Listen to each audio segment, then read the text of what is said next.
Hello, my name is Daryl Scott, and welcome to Do Whatever You Think Whatever You Do.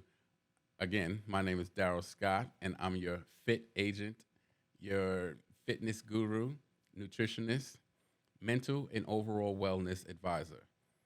Today is my very first episode of my very first podcast. So, today I would like to take the time to explain to you about myself, about the podcast, and what it will be about moving forward. Starting off with myself, my background is in fitness. I started off as a personal trainer back in 2005 with Bally Total Fitness. While working as a trainer there, the opportunity to work as a small group trainer came. All of the other trainers at my job didn't want to try it out. It had to do with consisting of two up to six people at the same time that you would train. Because you were training between two and six people, the pay per hour would be cheaper per individual because they would pay less for the session. But if you trained up to six people, you would get more than actually a one on one personal training session. So I decided to jump on this opportunity because I felt that it would help open my mind in the world of personal training. This became a success actually, and it started to be used with other gyms around the country. From there, I decided to actually get my group fitness certification, and I started teaching group fitness classes as well as a personal trainer. After a year of working with Bally Total Fitness, I applied at Equinox and got the job. Um, Broke a couple of records at Equinox, starting with my interview, which was 3.5 hours long. Yeah, when I walked into Equinox, the front desk guy checked me in.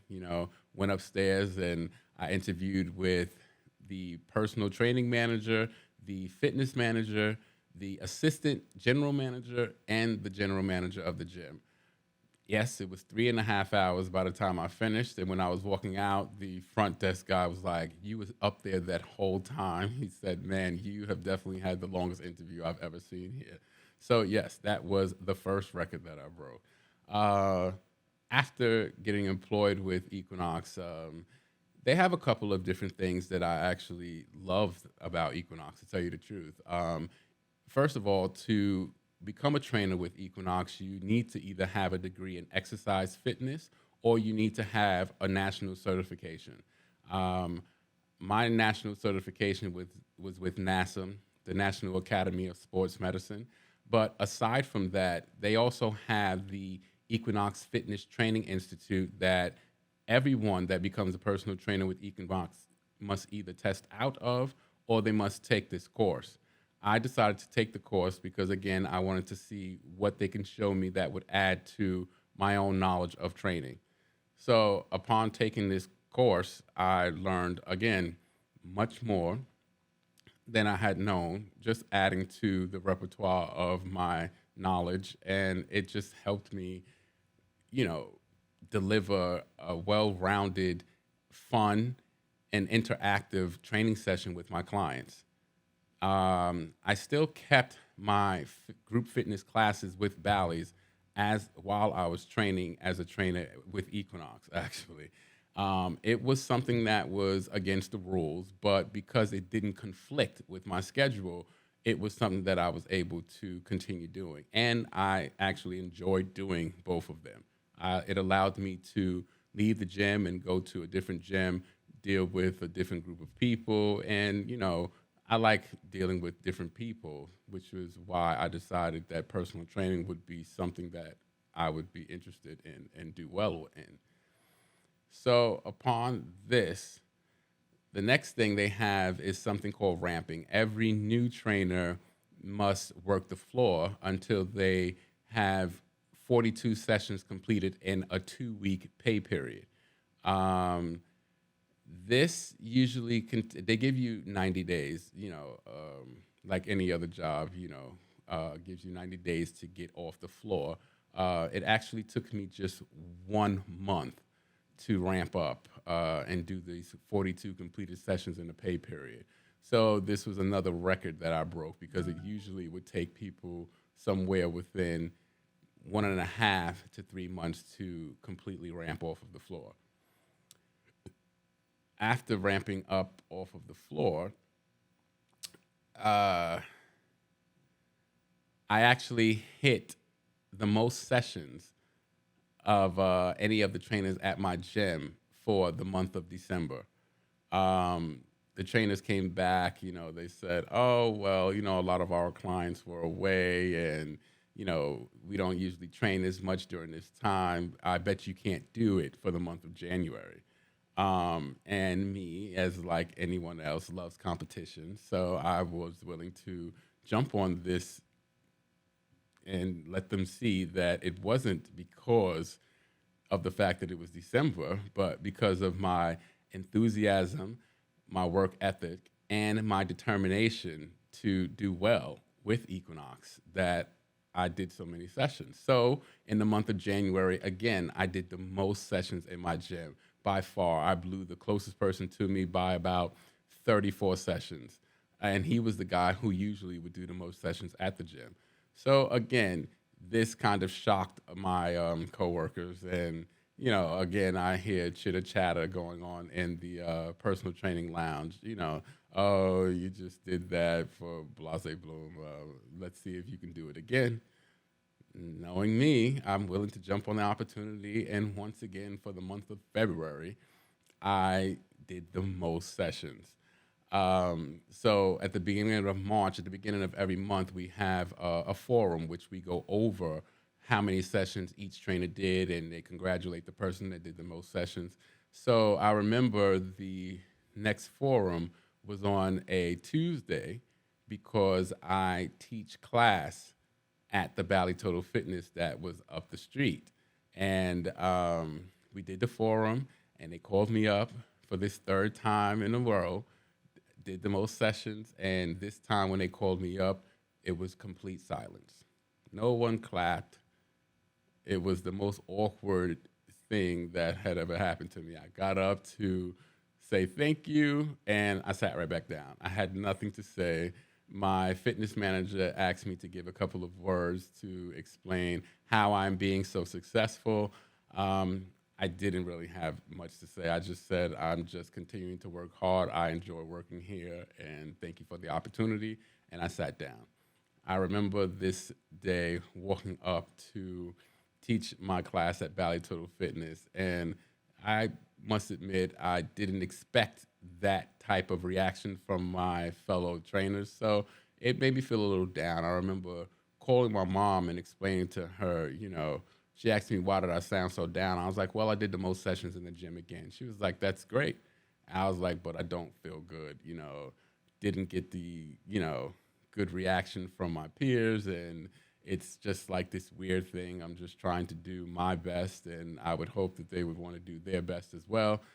She didn't really have much to offer me to console me.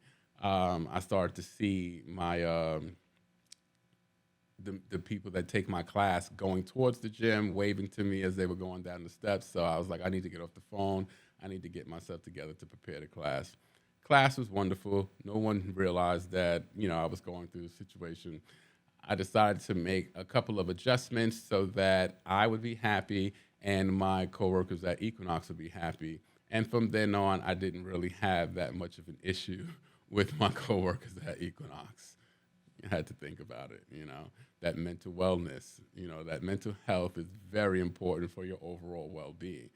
Um, so after that, I worked with Equinox for 8 years, actually. It's the longest job that I've had amongst the jobs that I've had at one place. I've really enjoyed working there, else I would not have dedicated so much of my time at this gym because I like to help people. And in return, I was helping myself. So a couple of the things that happened with Equinox that I hadn't done and I probably wouldn't have done is I actually entered a couple of triathlons. Yes, I've done 6 Olympic triathlons. No, I have not done any Ironmans. This might be a little too much dedication for me with all of the things that I have, on my belt. But I did do 6 Olympic triathlons, and I've done two natural bodybuilding contests. And a funny thing about this is the first natural bodybuilding contest I did, I was actually doing my second triathlon, and they were actually 20 days apart from each other. This was not actually on purpose. I'll give you a little bit of background story with this. I was actually taking some acting classes, and my acting coach said something to me along the lines of, "What is it that I would do that I was afraid to do, but I wanted to try out?" I told him I thought about it after a while, and I came back and I told him a bodybuilding competition. He said, "Why is that?" I said, "Because I don't really have the physique to become a real bodybuilder, but I just thought because I worked in the world of fitness and I would like to gain more mass, that this was something that I would do, but didn't really think that I would be successful at." The next acting class that I had, he actually bought in a flyer of a natural bodybuilding competition that was going to be held in Connecticut. And he said, "Now there's one. What are you going to do?" And when I looked at the date, I realized that it was 20 days after the triathlon that I had already started training for and committed myself to. So I explained to him, I actually have a triathlon that I am doing 20 days before this. He was like, and, you know, so I'm not the kind of person that would, you know, let somebody back me up against the wall and say that I can't do it. So I was like, okay, I'm going to do it. But I'm just letting you know that I do have a triathlon that I'm training for as well. And I'm going to train for both of them, and we'll see what the outcome is going to be. So I trained and trained and trained. I trained 3 times a day. I did workout session, then I did some swimming or some running or some biking, and then I would do some form of a stretching. I did yoga at least 4 times a week, and I got massages probably 4 times a week as well. The massage therapists over at Equinox, they were very, very helpful for me. I would trade with them and do some training with them, and in return, they would do body massages for me. And actually, what they did is they would tell me what was even and uneven on my back and wherever they were massaging, and they would tell me what I would need to do to even out the body. This was some very well detailed information because I didn't have a coach for either the triathlon nor the bodybuilding competition. So I did all of this training. I did the multiple massages and everything, and they was telling me how I was listening to what they were saying, getting everything as even as possible. I had a friend that is from Russia, and he was obsessed with Arnold Schwarzenegger, and he had me watch Pumping Iron multiple times. I've seen Pumping Iron maybe 30 times, to understand Arnold Schwarzenegger and the other people, participants within the Iron Man, Pumping Iron movie. Just the psychology behind it, the dedication behind it. Actually, my favorite contestant on Pumping Iron was actually David Zane. I felt that his physique matched mine more than an Arnold Schwarzenegger. I learned posing. I learned all of the things that this movie had to offer you. And what I did was I started to film myself. I came up with my own 90-minute routine because I was doing a bodybuilding competition, not a fitness or physique competition, the full bodybuilding competition. So I found I made my own music. My friend filmed me a couple of times, and then I started to film myself at the gym in the yoga studio when no one was in there. And I would watch the video and see what I needed to do to get better over and over and over again. I did the triathlon. Let's start with the triathlon first. So I went down. The triathlon was in South Beach. And this particular day, I overate the morning before the triathlon, a couple of hours, let's say, before the triathlon, and it was maybe 3,000 people that did this triathlon. I went out in my wave, and I got a little overwhelmed, and I started to swim, and I thought I was going to drown. And one of the assistants on the buoy was like, "Are you okay? Are you okay?" I swam towards him. I was about to touch the buoy. He said, "If you touch the buoy, you're disqualified." Didn't touch the buoy. He told me to take my time and just keep swimming, move with it. I listened to him, and I continue swimming in the ocean. I'm doing my swim, 1, 2, 3, head up, 1, 2, 3, head up. Right when I took my head out of the water, this time a big wave came and rushed me in my mouth, went straight down my throat. I would say maybe 5 minutes later in the water, all of the food that I had eaten, it had just went into the water. I saw orange juice and all of the foods just dissolve into the nice blue water that I was swimming, the aqua blue water I was swimming in Miami. I will tell you guys, and I did get kicked in the mouth by someone also swimming. It took me maybe 55 minutes or so, maybe let's say 48 minutes to swim 1 mile. Okay, this is how overwhelmed I was. I just kind of almost lost everything. But so I got to my bike, and there was probably 5 bikes left, meaning everybody had left. I was so flustered. But I'll tell you one thing: I had been teaching six um, cycling classes with Equinox. Sorry, with Bally Total Fitness at this time. 6 classes a week. Okay, I taught 2 spin classes on 2 different days. So I would teach 4. I would teach 2 in one day twice, and then I had 2 other classes. So my legs and power for cycling was very, very good. I jumped on the bike, and I actually completed the cycling part very, very fast. I caught up to the majority of the people, and running was something that I had been practicing on over and over again. So much so that it was only a 10K, which is 6.2 miles. And before I had gone down to do the race, I was actually running 6 miles and less than 6 minute miles. So yeah, I was definitely prepared for this. And overall, I finished this triathlon in the 10th percentile. I think I was number 331 or something to this extent. So I was very, very proud of myself considering all the trials and tribulations that I had gone through during this event. But short term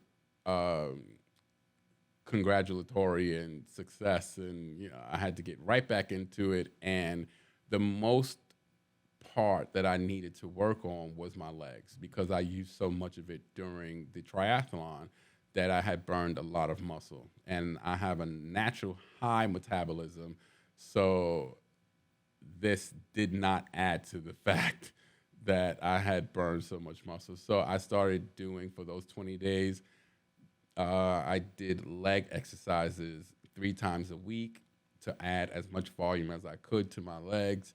And try bodybuilding competition. Here we go. I actually got second place in the first time. I got fourth place in the bodybuilding competition. It was a natural bodybuilding competition. So what I did was I went and I spoke to one of the judges at the end, and I asked him, what can I do to, you know, get better to win this competition? Like anybody else, as I said before, I'm very competitive, and now that I gotten a taste of it, I felt like this is something that I definitely can do better of. I explained to him that I did a triathlon 20 days before, and this judge, who is a bodybuilder himself, didn't know what a triathlon was. So I explained to him it was a swimming thing, then a biking thing, and a running thing. He was like, "Oh wow." He was like, "Well, I will tell you right now, if you want to be competitive in this sport, then you cannot do triathlon. For the next year, you cannot do any cardio, not much at all, because you have a fast metabolism as it is. You need to eat more, and you need more volume everywhere." He said your shoulders, your arms, your chest, your back, your legs, everything, your calves, everything needs more muscle mass. I said, "Okay, I will do it." So I spent the next year, as he said, doing no cardio at all, focusing on only building muscle mass. I would change my workouts every 6 weeks. I did every program that you could think of that has to do with building and increasing strength and mainly muscle mass. And the next time, a year later, I did the natural bodybuilding competition, and this time I got second place.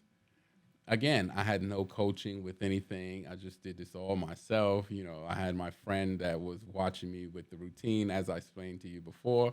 So again, I had to give myself a big pat on the back because with all that training, I was able to move up the ranks so well by myself. And I'll tell you one more thing. The guy who actually won the competition thought that I was going to win. Before we went out and they announced, who was the winner, he said, "Dude, I know you're already going to win, so I want to congratulate you right now." And then afterwards, he didn't understand why it was that he won and I didn't. But I realized that his father was sitting next to the guy who put the whole show together. So it could have been a little bit of politics, maybe not. I don't know. I'm not a judge. I don't know how they do the judging. But overall, I was proud of myself. I know that if I would have had a coach, it would have made everything better. But again, I, I have to be happy with what it was that I was able to accomplish on my own. So this in itself inspired all of my clients at the gym, and it actually inspired a lot of my coworkers as well. A lot of them started to enter different events that they probably thought about entering before, but for whatever reason they hadn't entered before. A lot of my clients started to enter into half marathons and marathons, and they started to have these events, the Tough Mudder, the Spartan Race, the Urban Athlon, which I've done a couple of these as well. A lot of my clients and a lot of my fellow trainers started to enter these kinds of events. I'm talking about the like 2010 era. This is when these things first started. This is when I was doing them. And yeah, it was a very amazing experience. I mean, the adrenaline that you get from doing these things, the feeling that you get of accomplishment, the just the satisfaction, the endorphins, the serotonin, all these happy chemicals that are released in your body. There's really nothing like it. Guys, if ever you can enter into something like this, I know that it may seem like a long road training for it or what have you, but I promise you, if you are able to get through something like this, you really feel like you can accomplish anything. And for some people need to feel like they can do stuff for themselves in this way before they can feel that they can accomplish things for anybody else. At least that's how it was in my perspective. It definitely opened my mind to the different opportunities of things that I would be able to do for myself and for other people. So, with that being said, like I said, I stayed at Equinox for 8 years, and then I had decided that I wanted to do one of two things. I either wanted to open my own gym or I wanted to travel and train. I had felt that I had spent, used up, all of the time that I needed to do, with Equinox. I gave them as much as I could. I felt that in return, they gave me as much as they had to offer, and it was time to move on to the next step. Um, I spent a year prior to leaving Equinox creating a business plan, very extensive. It was actually graded by a person that worked at my gym part time as a masseur, and she was actually she graded papers at Baruch College. She actually graded business plans. So she told me everything that I needed to do to get the information together, the different type of research that I needed to do to come up with it. I had my sister and her husband help me with the graphs, all of the information, all of the numbers, everything was very complete and thorough. I brought it to the attention of a hedge fund guy that I knew from the gym. I trained his sister and her husband, and he explained to me that this was not the kind of investment that he would invest in because it was something small. This hurt me. I hadn't usually been used to speaking to people about getting financing or raising money for something like this. And after he told me no, I just kind of cut the whole thing, and I was like, okay, well, the next thing that I was going to do was travel and train. So actually this was the opportunity that I jumped on.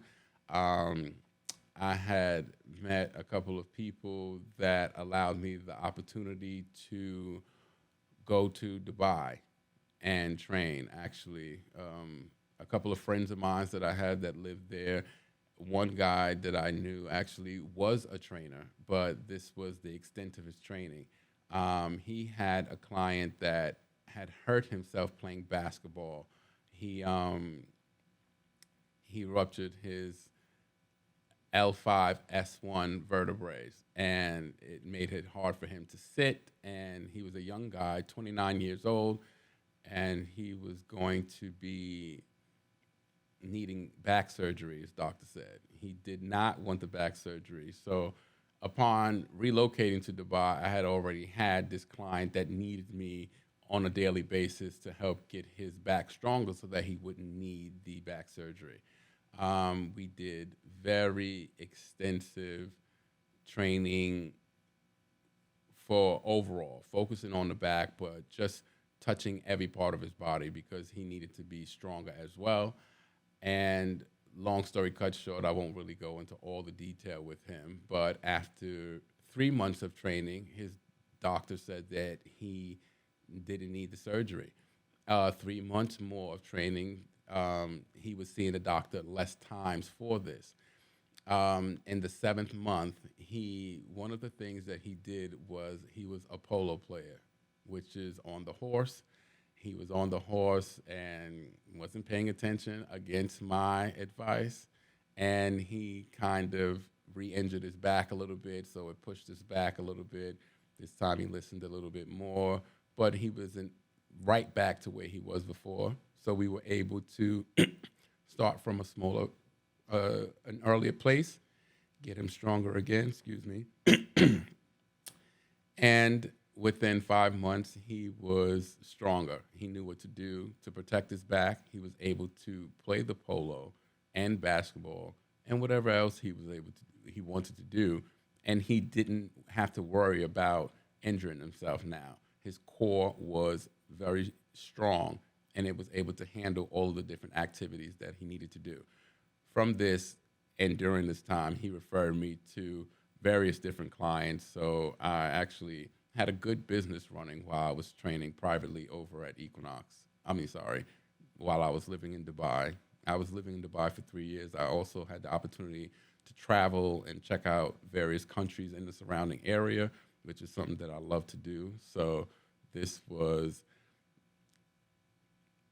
just one of the best experiences that I could have ever had happen to me. And I am extremely grateful for this opportunity that I was able to have. It opened my mind in so many different ways. It's just, I don't even know how to explain to you right now. I don't know if I have all of the time to do. But so moving forward with all of these different things that I had learned during this time,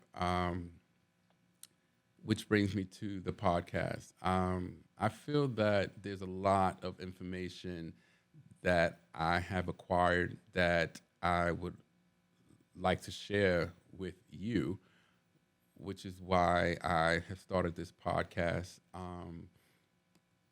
What it is that I am doing, just offering some perspective, thus the title, Do Whatever You Think Whatever You Do, because it is information that you may want to use, you may find it useful, or you may find it not useful for you, but you may find it useful for someone else.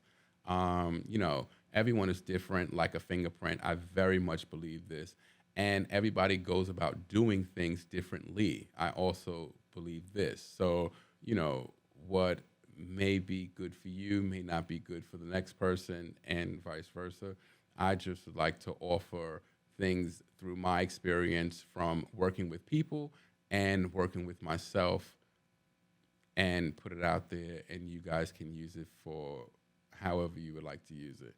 So going forward, the different episodes of this podcast will consist of fitness information, it will consist of nutritional information, and it will consist of mental and overall wellness information that I feel that would be very useful to you guys. Um, so that concludes my first episode. I hope you guys enjoyed. As you've seen, there will be some hiccups and some mess ups, and there will be a little bit of funny because I would like to keep it entertaining and keep you guys coming at it.